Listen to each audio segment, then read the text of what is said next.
If I had just one piece of advice I could share with people, it would be to calm your emotional triggers. It is life changing, and granted, we could be triggered into joy, but I'm talking about all of those daily aggravations. That's what keeps our nervous systems in flux. Welcome to another episode of Threads of Enlightenment. As usual, guys, it is my honor to welcome our guests because I know they're coming with a couple of things I deem very expensive time. What a precious commodity that thing is, man. Many of us just learn how to abuse time, misuse it. I have learned to respect and honor her because she is precious. The other is the journey.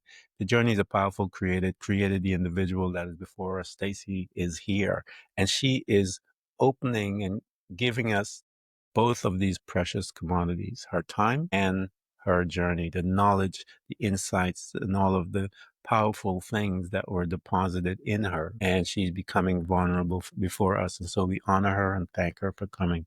Thank you so much for coming to Threads of Enlightenment. Thank you, Kens. I'm really, really happy to be here with you today. It's an honor to have you here. My question that I always like leveling at the person, sometimes I tell them about it and sometimes I don't.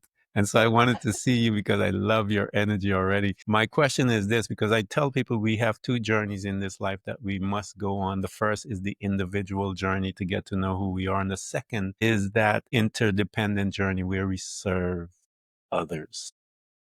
How do you serve mankind? Well, modern consciousness through my company, Modern Consciousness at this point, which is something that I was called to do. I received information about it really through meditation, and I started capturing all of these ideas and this theory of modern consciousness and the aspects that we go through and as we develop throughout this lifetime. And I just kept capturing it all, and I didn't know what I was supposed to do with it. Right. And Mm-hmm. I resisted for a while. And, honestly, I felt called to do it, as I said. And I finally was meditating here at my home one day and I said, okay, fine, because it wouldn't leave me alone. Yeah. Spirit can be very persistent, Yeah. and the idea would not leave me alone. And in meditation one day, I said, okay, fine. I surrender. I don't know why me, because at first I kept saying, no, not me. I'm not your Mm-hmm. girl. I don't want to do that. I don't want to start another Yeah. business. And the voice came in and said one word, which was right. And I was like, okay, well, I've been writing everything that you've conveyed to me and doing research around it and business plans and all kinds of stuff. I said, that's it. I surrender. I don't know what you want me to write, but I surrender. And within an hour, I had a text message from a good friend of mine that said she had a book publisher friend in Canada that was doing a compilation book with Les Brown. Uh, And would I like to join the project? I could not say no. And then it was through that process of writing that story that I realized that that was a good time for me to do the work that I needed to do to start up a business right around that. So that is how I was called to serve I after many different careers, and I've lived many different lifetimes in this life, but this is where I'm at now.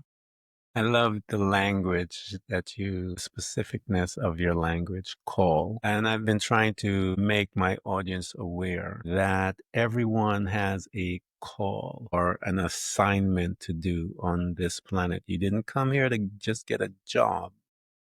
You came here with an assignment. There's something in you that needs to be given birth, that only you can give birth to it. And so there's over 8 billion people, and I believe all of us came with an assignment. So that's how beautiful this thing was supposed to be. That all of us doing something, bringing knowledge and insight to each other on this planet.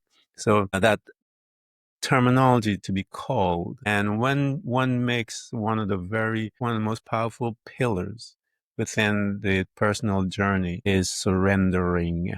And when we come to that place of surrendering and we make a decision, because we usually surrender with a decision, it's amazing the energetic release that goes out of that decision that causes their fruit be about that decision, because once we surrender, affords work to be done, energy sent out, particular need that it's going to now usher you into the space by which you need to move will present itself, and then you will begin your journey.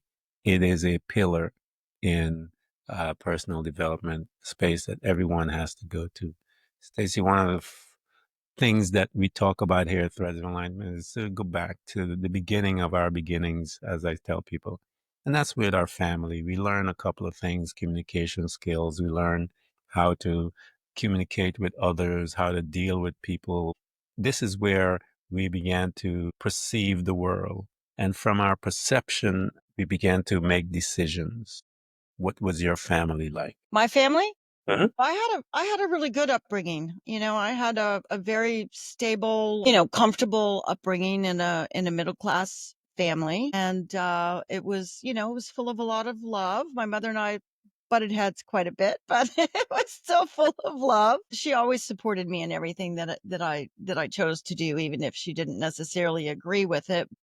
And part of the reason for that tension between us at times is that um I have always felt, I'm going to use the word called again, but I have always followed, even when I was young, my own path, right? My own intuition. It has led me to have many, many experiences, some good, some not so good.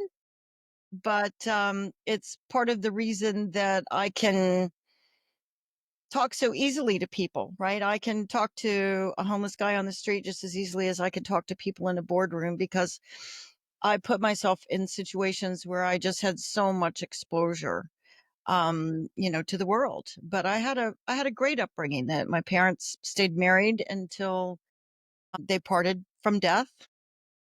So Yeah, the reason why I ask that question, I always, because I believe that that's where we see threads of who we are, threads of enlightenment. And those threads will follow us all the way through our life. And you see, our thread is one that you've always been outside, if you will, of what I call the normal thinking.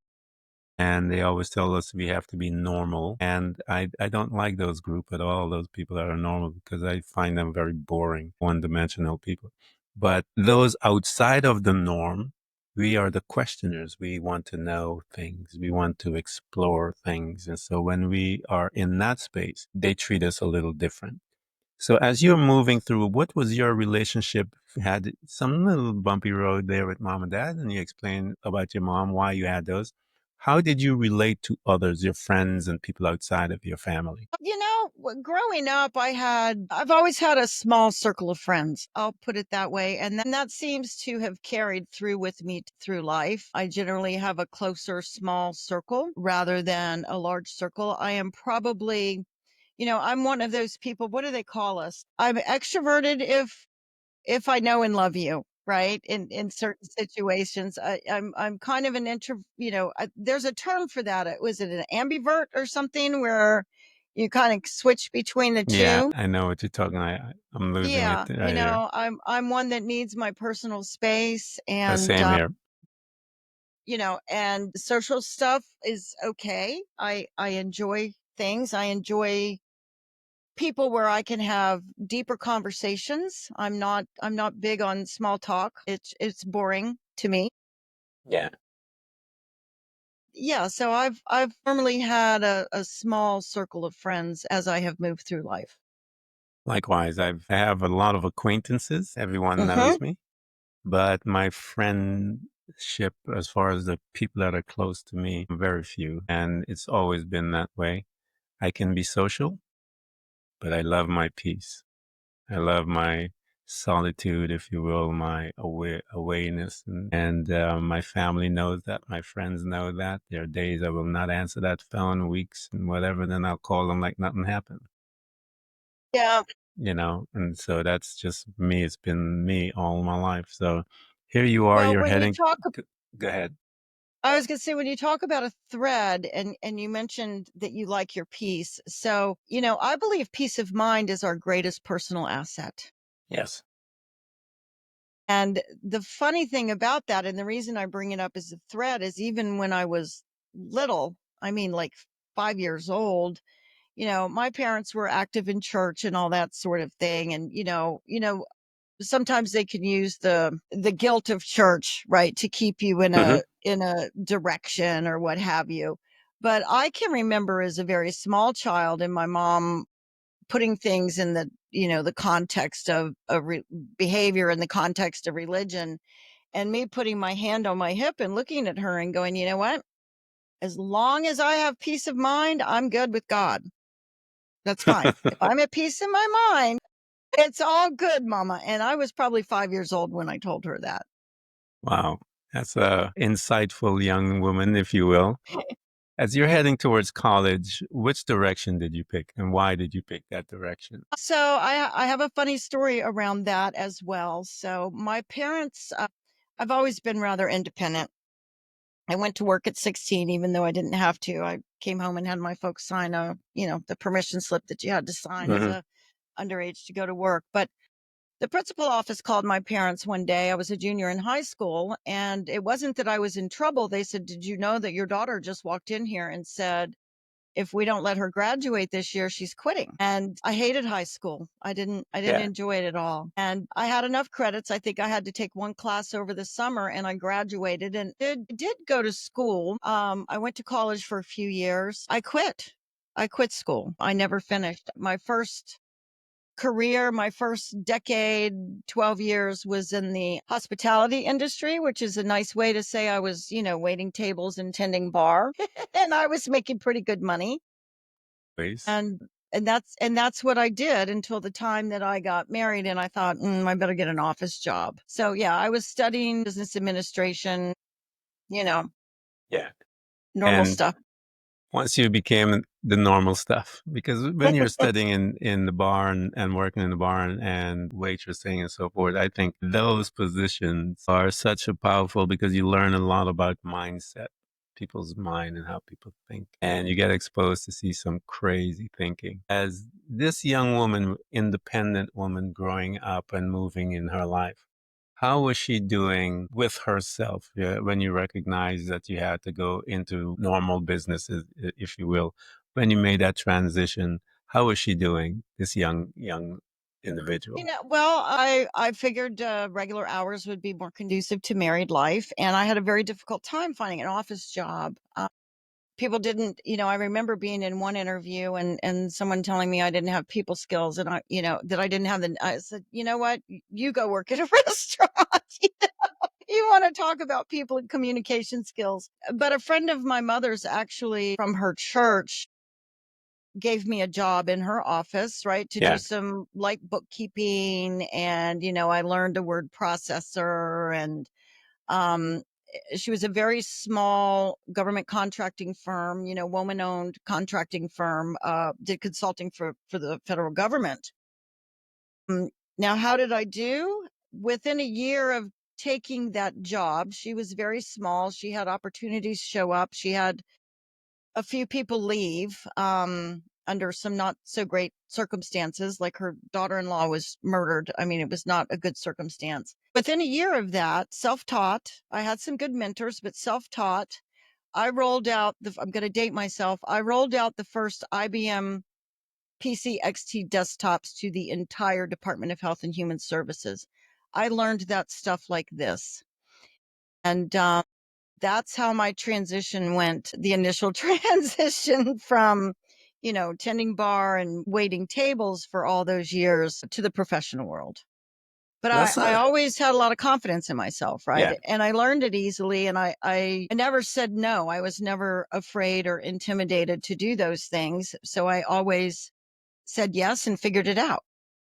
Yeah, this is one of the qualities I tell people. Always say yes and then go figure it out. You're smart enough. Hmm. Just go get data. You're just lacking the data. Go do your research or whatever. And once you get the data, you'll be fine. You know. But again, a lot of people are afraid to make that jump. Here you are. I mean, you kind of like give us your date, as you said, because I haven't seen an IBM in a long time, girl. Yeah, if you had a 10 megabyte hard drive, boy, you had something. Yeah, it's been a while, but they're still there. As you're moving through life and, because we are going to be exposed to the spiritual realm or something or at some point in our life. And from you, it seems as if you have been aware of it even at a young age, because usually when we're not normal, we usually have access to the other realm. We're already communicating with the other realm and dealing with things as a young one. Was that your case as a young woman growing up, apart from normal, if you will? Yeah, I was one of those young children that had an imaginary friend, Hmm. right? His name was George. My parents entertained him frequently. He came with us Hmm. everywhere that I went for a long time. I always just really felt the urge to follow my own inner voice, right? I wasn't that involved. My parents were very involved in church. And of course, I was when I was little because I was in the family unit and the youth group and, all of that stuff. Once I got out on my own, no, not so much, not organized religion. I lived in a haunted house. Ghosts tend to like me. That was a very interesting experience. It's not my own experience, my only experience, but yeah, Jimmy was an interesting character, and I lived at home with him for a while. So I didn't realize for many years that the path I was taking necessarily was the path that was going to lead me to where it led, right? I just stepped into every experience that I could step into. And I felt called to do that. I listened to my intuition, you know, gosh, back in 2005, 2004, maybe. Hmm. I had worked my way up to be a subject matter expert in the field of federal government procurement and acquisition, and I managed systems and huge implementations integrating all the financial systems and all that stuff, all the change management. I did a lot of things. Again, self-taught, had some good mentors, but self-taught. Yeah. But I woke up one morning and I was like, I need to go buy this company. It was a company that I knew of. Hmm. I was familiar with the owners. I used to work there. And I called the owner and said, "Hey, I I I want to buy your company." Now, granted, I had absolutely no experience in how to buy a business. I also did not have any money to buy a business. But I made the call and he said, "Well, that's awesome. We just listed the company with the broker." And at first I was like, "Oh, rats." And then it actually was the best thing that ever happened because I approached this broker. I pulled one person in with me through the process that had some merger and acquisition experience, and he had his MBA. And, here I am with no degree and Yeah. whatnot. And it took us 9 months of pushing a rock uphill, really. Hmm. But I acquired a $50 million technology company without investing 1 cent personally. Wow. I had a great employment contract. I had a great sweat equity Hmm. contract, right? So when they flipped the company in 2010, I took my money and got out. Yeah. So I am a big believer in that you can do anything that you put your mind to. Had I not had all the prior experience in that field, it was kind of one thing led to another, Hmm. but I followed my intuition, right? I didn't tell myself, well, that's just silly. You can't call them and see if you could buy the company. You can't, there's no way you can do that. You don't have the money. You. Hmm. No, I was like, I don't know. I'm sorry. I really felt called to do it. I use the word called a lot. I felt that it was meant to be and I Yeah. followed it through. Even the partner that I pulled in to help me, do the deal, many times said, we can't get this done, but we did. Wow, that's a really powerful story when one gets that nudge, if you will, from our intuition, that subconscious being to say, hey, go do this, and being obedient to go do it, and what the result of that obedience looks like, which is That was a absolutely a pretty powerful. remarkable result, I Yeah, have to yeah. say. It And I would is. not have put myself I would not have characterized myself as spiritual in any way at that point Yeah. in my life. Yeah, but you were obedient. That's the key, you know? I follow yes. Yeah, and there's nothing like it. There's an old adage that says obedience is better than sacrifice. So as you got the company and you're there, you felt impressed to get it and took you guys 9 months and you got it and so forth. Once you obtained the company and you're now owner, if you will, and a friend of mine would call you the big mahaf, the boss, as you're there after all of this hard work and you got it, what was that feeling like? It was a remarkable feeling. It was a very remarkable feeling, but the first meeting, this is also a really interesting story, and it will characterize some of how it went for me. So they hired the investment firm, and it was one of the top investment firms in the world that did the deal, hired a CEO to come in because I didn't have CEO experience to run a company that size, nor did the individual that partnered with me. So the first meeting that we had with him, and we walk into this room, and he's got the org chart laid out on the table. And I'm looking at the org chart, and, he's going over it with us. And I'm like, I don't see my name on there. And he looked at me and he goes, No, I don't know what to do with you. And I said, What do you mean you don't know what to do with me? And he said, Well, I don't have a degree. And, I'm a bit of an odd duck, right? And I looked at him and I said, Well, I beg to differ. You know exactly what to do with me. I have an employment contract. You know exactly where I belong on that organization chart. You know exactly what I'm supposed to be doing. I was the vice president of services, tasked with building the services arm of that organization. And I said, you wouldn't be here if it wasn't for me. This was my idea. And I got up and walked out. And my partner followed me out into the hall. I was at the elevator and said, What are you doing? And I said, What do you mean what I'm doing? Right. He said, You can't speak to him that way. And I said, What Wow. do you mean? He said, He's our new boss. I said, No, no. And I didn't hear you speak up for me. Right. Had he done that to the gentleman that I pulled into the deal, I would have spoken up for him. He was too Yeah. timid to speak up for me. And yeah, I got my position. I got everything that I had contracted for.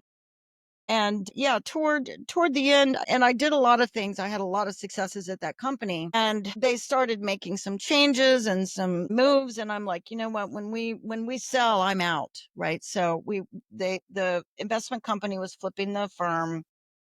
I could get out. They really had not been treating me very well at that point.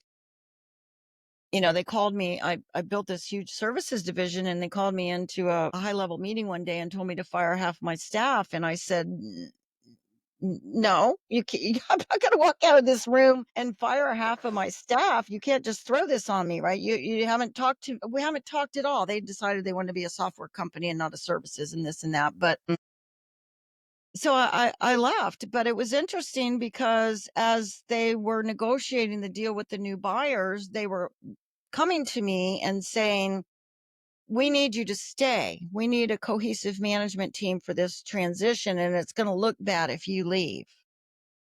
And I said, Well, you may have thought of that sooner. No, I'm just not staying. And I didn't. I Yeah. cashed out. I took my money and left. Wow. That's a brave move to do. And because I've been there, I've been where you are. So, okay, you took your cash, you're out, I'm done, I'm out. And as you're moving through life, because I want to get to how did you begin to start writing books? How did that come about? Because you have several books. As you're journeying in life, you started quite a few business. I'm sure everyone has their ups and downs and stuff like that in life. And then all of a sudden you're going to start write books. How did that come about, Stacie? Well, I told you how the first book came about, Yeah. right? So let's see what happened. I had been married for 28 years, and my marriage imploded, and it was done. That was it. It was done. I was done. And so that I had a construction company at the time, but that's difficult.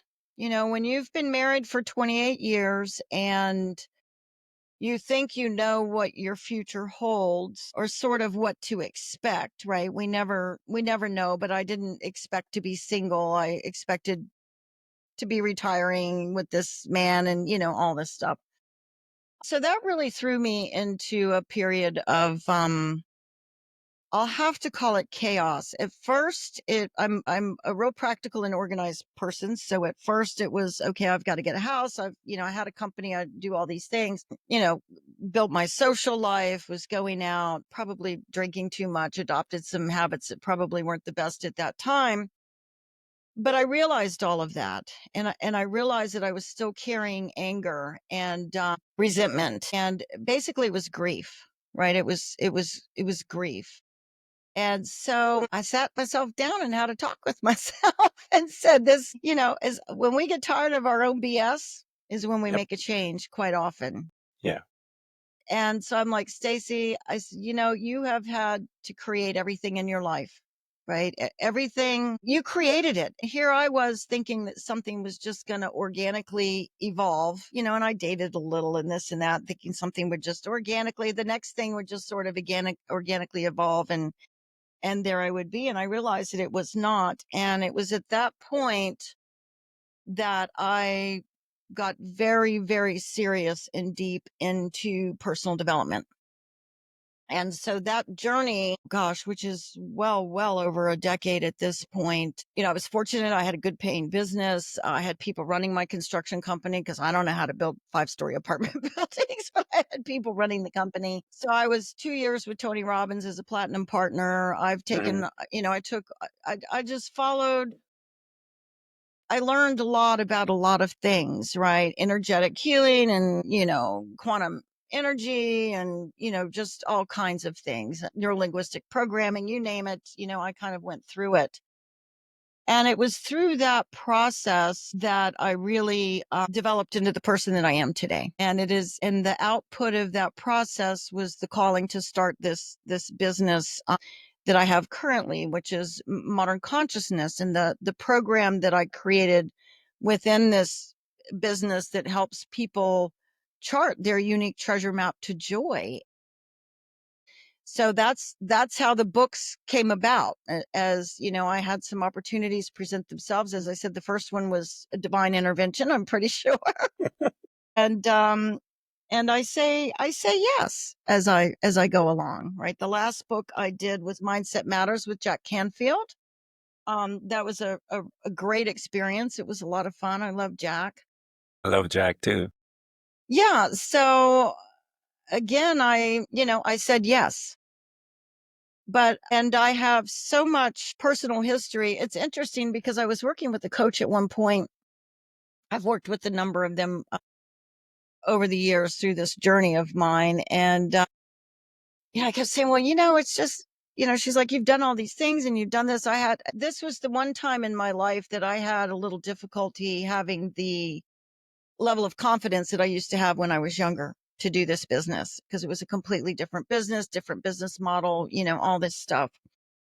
And I was sort of discounting all my other experience, thinking that it was not relevant Always and relevant. thinking that I didn't really have a good story, Hmm. because they tell you need a good, all of this stuff. And at this point in my life, I am so appreciative of all the experiences. And I realized that the depth and the richness of all of that has molded me into the person that I am today.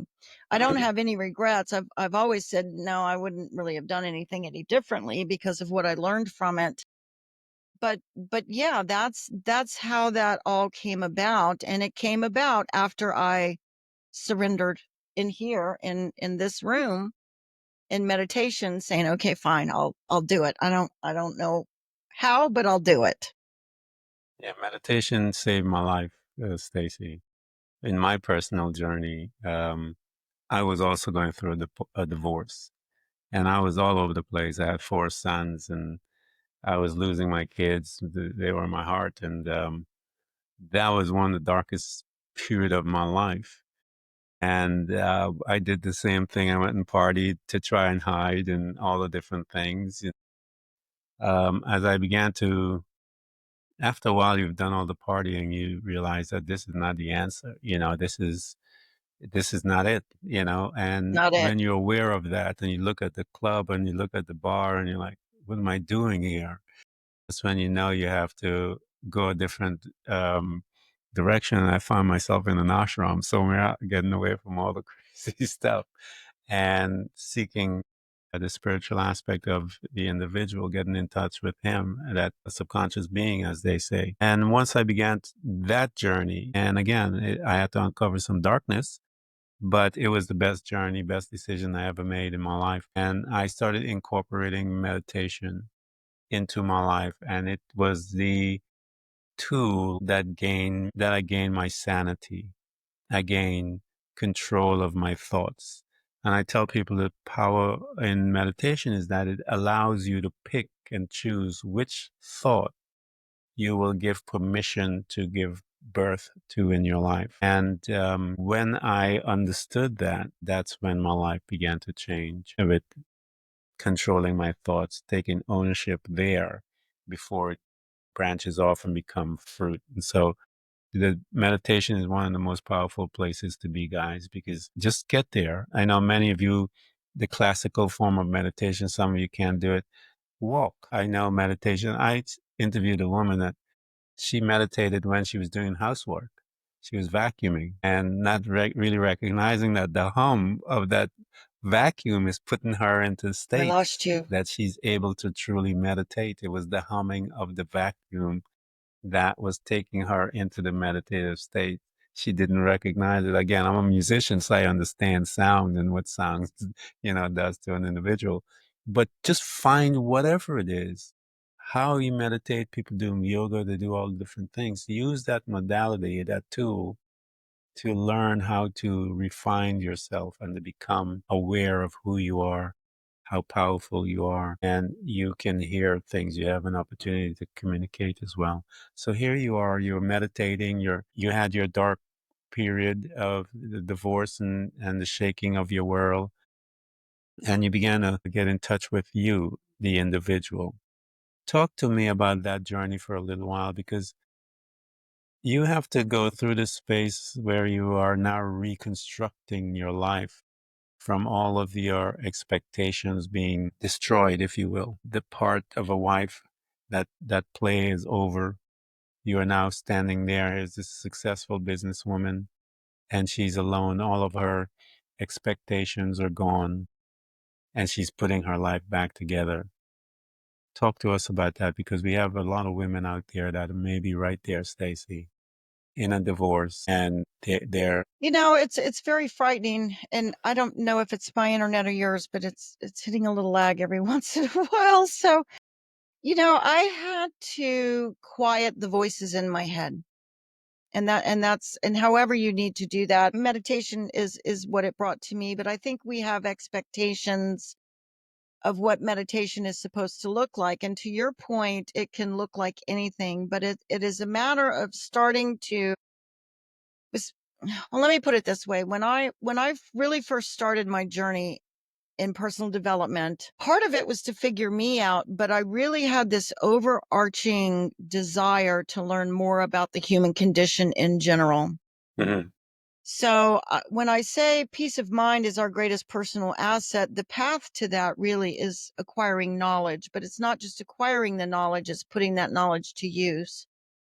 And for me, a lot of that was really understanding the human condition. What makes us human? What creates our reactions? How do we quiet the mind? Because we can't hear the voice until we quiet the noise that's in Mhm. our mind. I think that it's very, very important to nurture yourself and love yourself through the process, as hard as that is, because we often feel discarded and rejected and unloved. Trust me, it's not you. It has nothing to do with you. Yeah. So we have to be our own best friend, and until we become aware of the patterns that are running in our minds, right? Until we become aware, for instance, of us not only thinking but believing that we have no value because we've been discarded. That is not a truth. That is a belief, and we can overcome that belief. So you need to figure out how you can best overcome that belief. We have to give ourselves time through the process. It takes time, Yeah. especially after a very long marriage, and we need to nurture ourselves through that.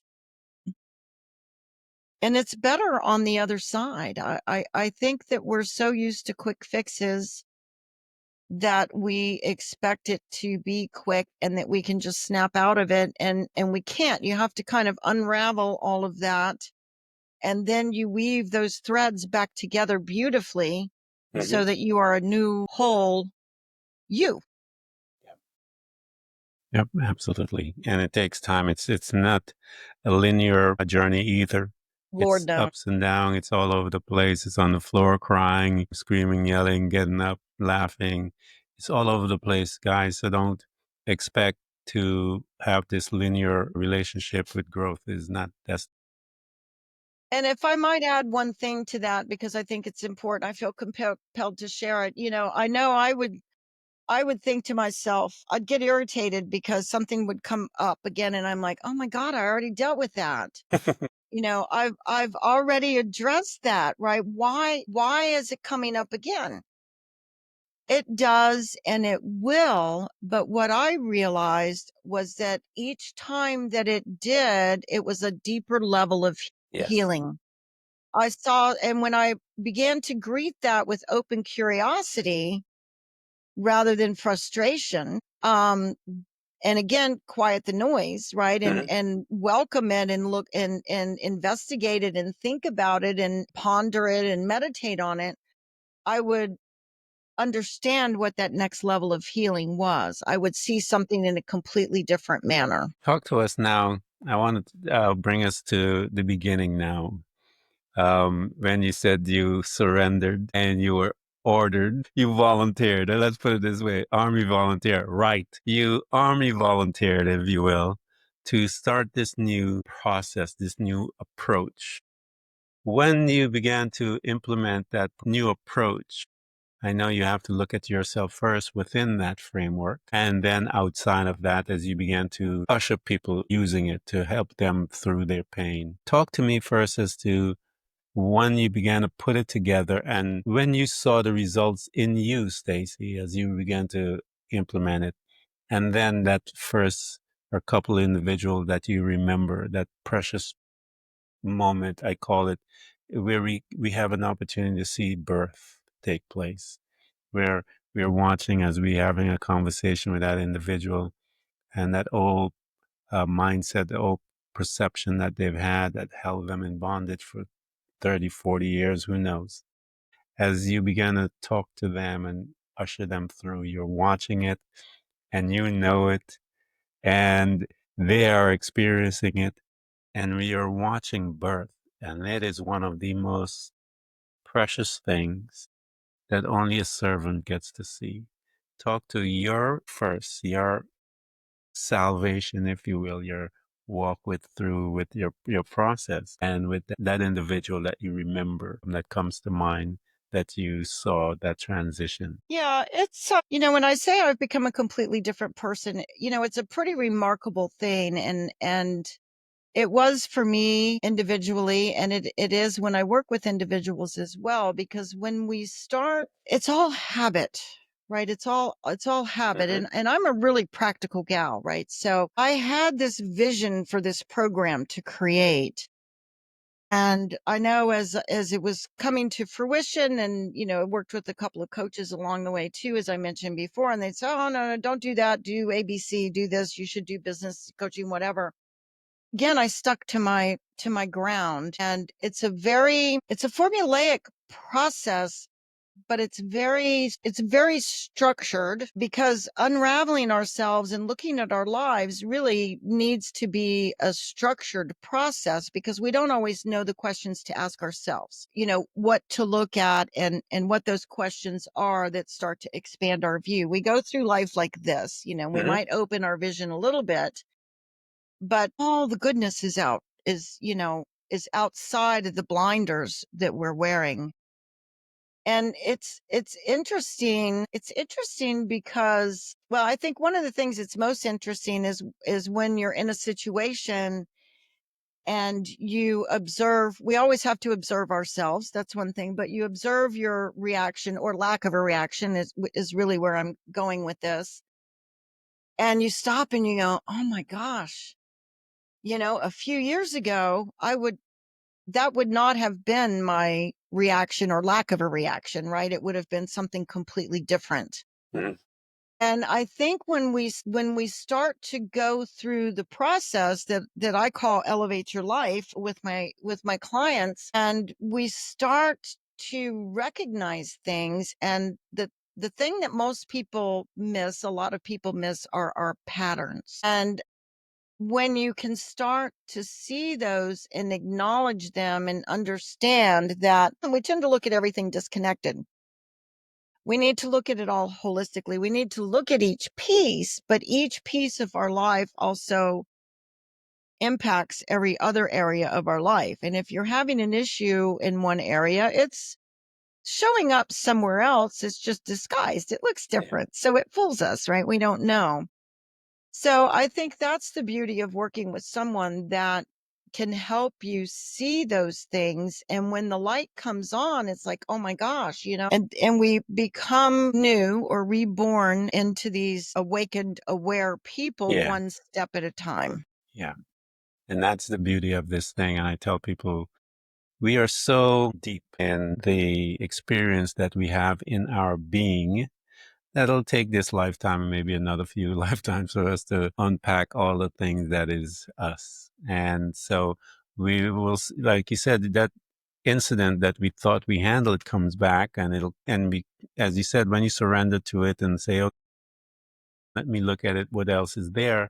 We get to see some really fascinating things, and we become more beautiful as we get these revelation, these continual changes that happen to us. And so I always say to people once in a while, hurry up and beautify yourself. Well, Ken, something else, and I mean, I saw it so many times because I went to big seminars and workshops, and especially when you're with someone that's such a powerhouse like Tony Robbins, and there's thousands and thousands of people in there, and I love Tony. And you get in there and you have some epiphanies and you learn some things, and you might have a breakthrough, and you think, oh my God, I'm going to go home and change my whole life. Mm-hmm.